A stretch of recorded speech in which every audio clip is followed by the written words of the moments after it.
हमारे बीच दूरियां बढ़ने लगी। विवेक का जिक्र आते जैसे राजीव के चेहरे की रौनक गायब हो जाती थी। उसे मेरा विवेक से मिलना, हंसना, बोलना जरा भी पसंद नहीं था। शादी के बाद गैर मर्द से दोस्ती रखना उसके हिसाब से चरित्रहीनता थी। मगर मैं भी अपने दिल के हाथों मजबूर थी। मैं बिना प्यार के रह ही नहीं सकती।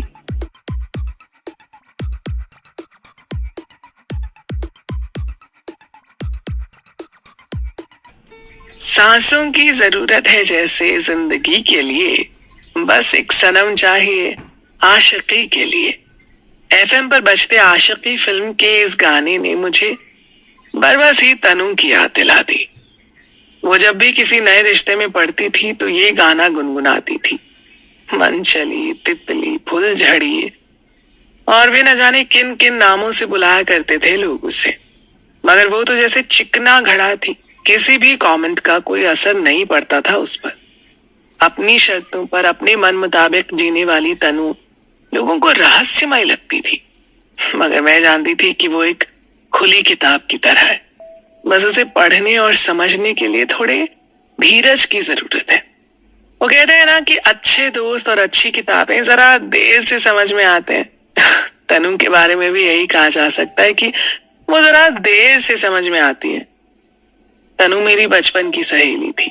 स्कूल से लेकर कॉलेज और उसके बाद उसकी जॉब करने तक मैं उसके हर राज की हमराज थी। पता नहीं कितनी चाहतें, कितने अरमान भरे थे उसके दिल के छोटे से आसमान में कि हर बार अपनी उड़ान से ऊपर उड़ने की ख्वाहिशें पलती रहती थी उसके भीतर। वो जिस मुकाम को हासिल कर लेती थी वो तुच्छ हो जाता था उसके लिए। कभी कभी तो मैं भी समझ नहीं पाती थी कि आखिर ये लड़की क्या पाना चाहती है, इसकी मंजिल कहाँ है आखिर।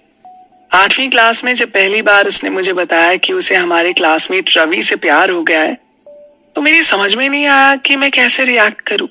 तनु ने बताया कि रवि के साथ बातें करना, खेलना, मस्ती करना उसे बहुत भाता है। तब तो हम शायद प्यार के माने भी ठीक ढंग से नहीं जानते थे। फिर भी न जाने किस तलाश में वो पागल लड़की उस अनजान रास्ते पर आगे बढ़ती जा रही थी। एक दिन रवि का लिखा एक लव लेटर उसने मुझे दिखाया तो मैं डर गई। बोली, फाड़ कर फेंक दे इसे, कहीं सर के हाथ लग गया तो तुम दोनों की खैर नहीं। मैंने उसे समझाते हुए उसकी सहेली होने का अपना फर्ज निभाया। अरे कुछ नहीं यार, लाइफ में एक जिगरी यार तो होना ही चाहिए ना। बस एक सनम चाहिए आशिकी के लिए, उसने गुनगुनाते हुए कहा। तो क्या मैं तुम्हारी जिगरी नहीं? मैंने तो नक्कर पूछा। तुम समझी नहीं, जिगरी यार से मेरा मतलब एक ऐसे दोस्त से है जो मुझे बहुत प्यार करे, सिर्फ प्यार। तुम तो सहेली हो, यार नहीं। तनु ने मुझ नासमझ को समझाया। फिर एक दिन तैश में आते हुए बोली, आई हेट रवि।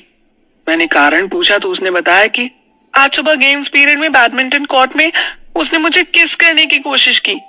मैंने कहा, तुम्हें ही तो प्यार करने वाला जिगरी यार चाहिए था ना। सुनते बिफर गई तनु। बोली, हाँ चाहती थी प्यार करने वाला, मगर तभी जब उसमें मेरी मर्जी शामिल हो। बिना मेरी सहमति के कोई मुझे छू भी नहीं सकता।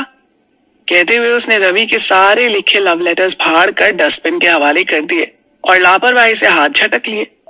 उम्र मात्र 14 वर्ष और ये तेवर। मैं डर गई थी। 9वीं क्लास में हम दोनों ने को एजुकेशन स्कूल छोड़कर गर्ल्स स्कूल में एडमिशन ले लिया। स्कूल हमारे घर से ज्यादा दूर नहीं था, इसलिए हम सब सहेलियां साइकिल से स्कूल जाती थी। 10वीं कक्षा तक आते आते एक दिन उसने मुझसे कहा, स्कूल जाते समय रास्ते में अक्सर एक लड़का हमें क्रॉस करता है, मुझे बहुत अच्छा लगता है मुझे फिर से प्यार हो गया है। मैंने उसे एक बार फिर आग से ना खेलने की सलाह दी, मगर वो अपने दिल के सिवा कहाँ किसी और की सुनती थी जो मेरी सुनती। अब तो स्कूल आते जाते अनायास ही मेरा ध्यान भी उस लड़की की तरफ जाने लगा था।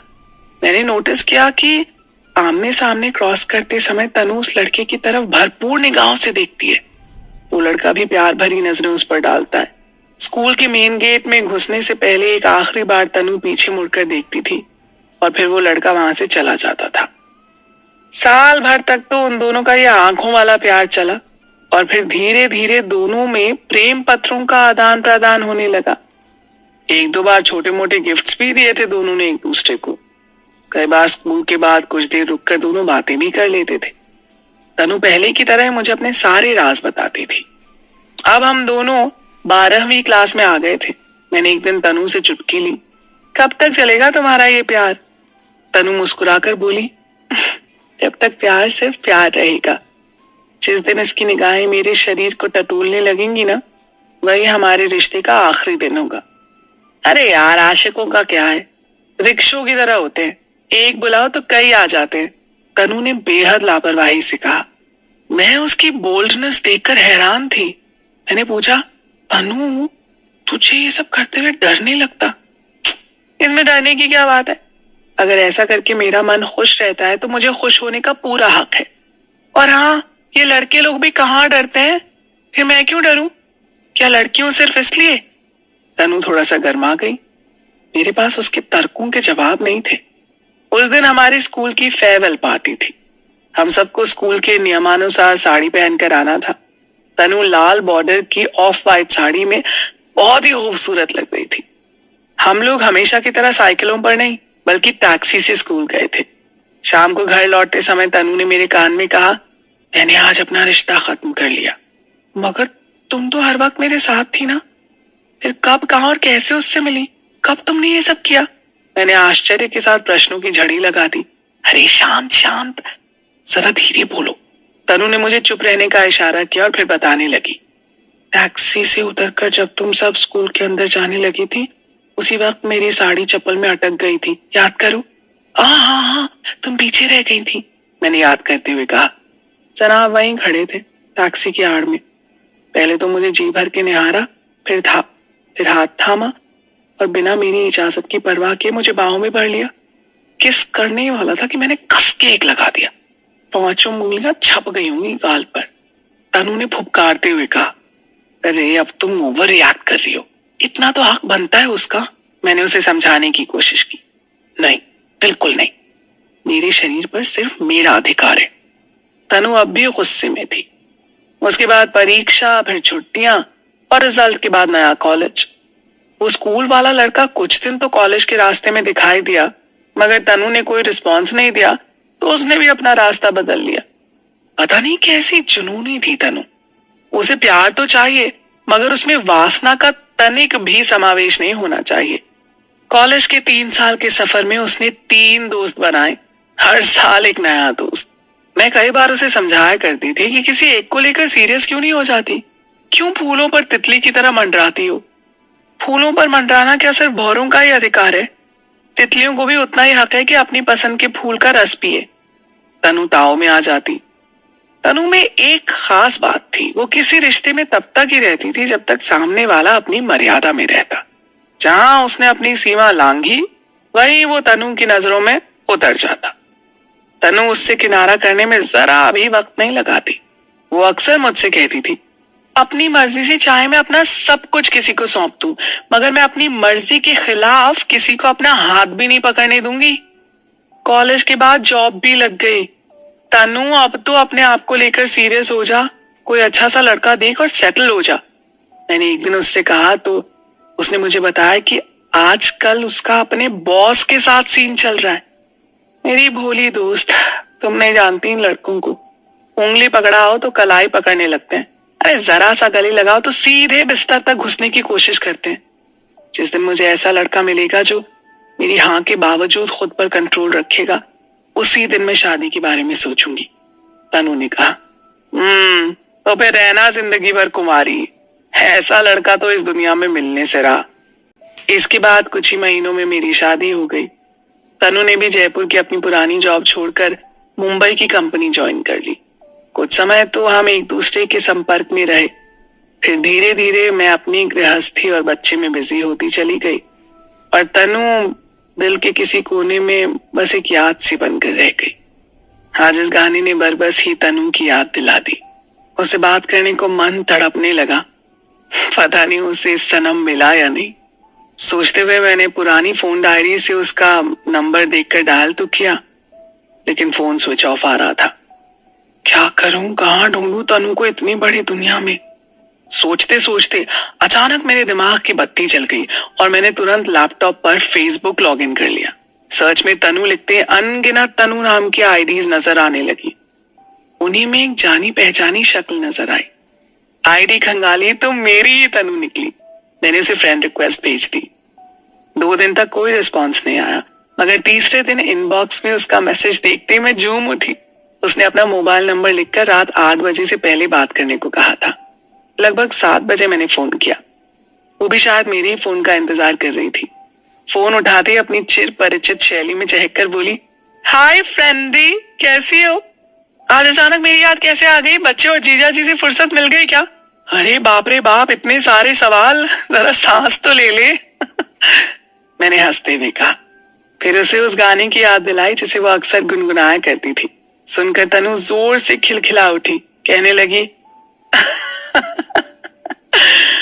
क्या करूं यार, मैं शायद ऐसी हूं, बिना आशिकी के रह ही नहीं सकती।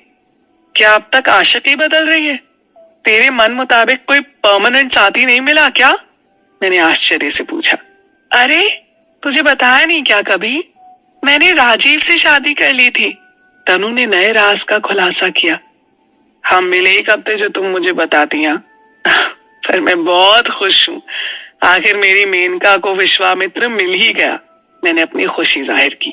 हाँ यार, 2 साल तक हम दोनों का रिश्ता रहा। मैंने उसे अपनी कसौटी पर खूब परखा।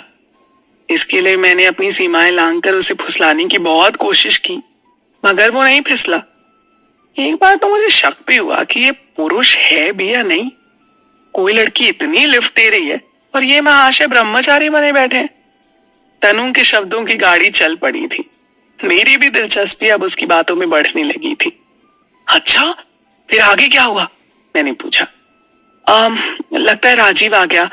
बाकी कल बातें करेंगे ना, कहकर तनु ने मुझे अचंभित छोड़कर फोन काट दिया। दूसरे दिन शाम 7 बजे तनु का फोन आया।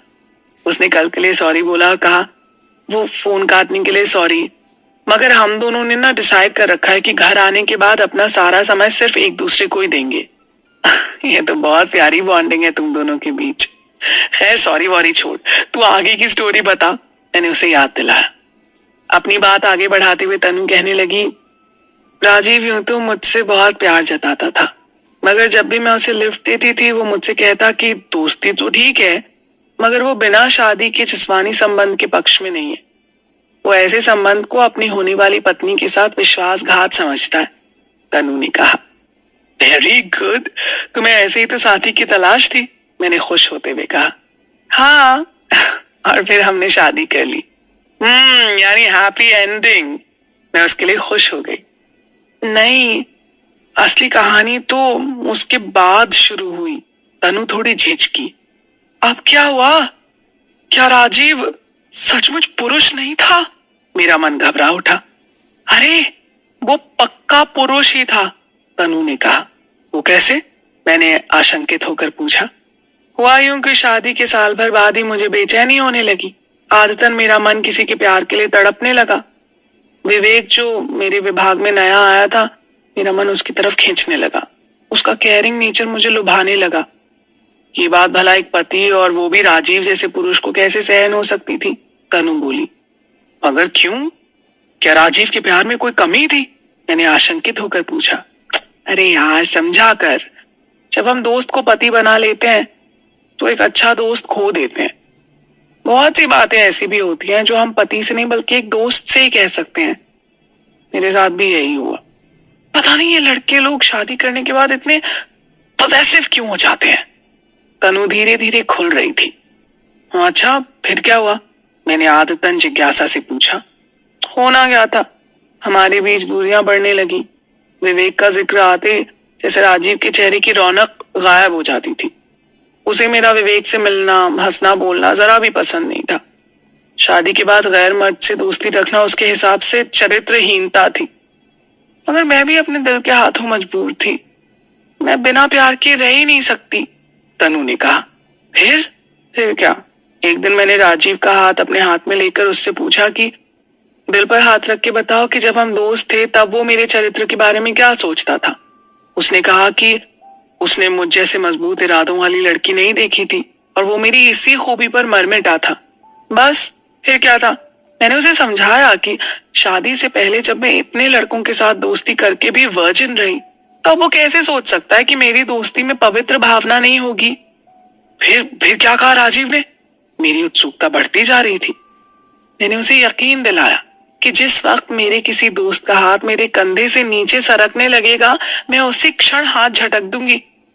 मेरे तन और मन पर सिर्फ और सिर्फ उसी का हक है। बस मेरे खुश होने की शर्त यही है शायद कि एक जिगरी दोस्त मेरी जिंदगी में होना ही चाहिए। तनु ने अपनी बात पूरी की। फिर बस बात राजीव की समझ में आ गई कि मैं दोस्त के बिना खुश नहीं रह सकती, और अगर मैं खुश नहीं रहूंगी तो उसे खुश कैसे रखूंगी? तनु आगे बोली। अच्छा, सुनकर मैं उछल पड़ी। इसके बाद उसने मुझे विवेक से दोस्ती रखने से नहीं रोका, और मैंने भी उससे वादा किया कि जब वो मेरे साथ होगा तब मेरे वक्त पर सिर्फ और सिर्फ उसी का अधिकार होगा। तनु ने अपनी बात खत्म की। हमने आगे भी टच में रहने का वादा करते हुए फोन पर बिता ली। तनु का फोन तो कट गया, मगर मैं अभी भी मोबाइल को कान पर लगाए सोच रही थी कि कितनी साहसी है तनु। सची तो कहती है कि कम से कम एक आशिक तो हमारी जिंदगी में ऐसा होना ही चाहिए जो हमें सिर्फ प्यार करे, हमारी हर बुराई के साथ हमें स्वीकार करे, जिससे हम अपनी सारी अच्छी बुरी बातें शेयर कर सके, पति से जुड़े राज भी, जिसे हम खुलकर अपनी कमियां बता सके। हम औरतें जिंदगी भर अपने पति में एक दोस्त ढूंढती रहती हैं, मगर पति पति ही रहता है, वो दोस्त नहीं बन सकता।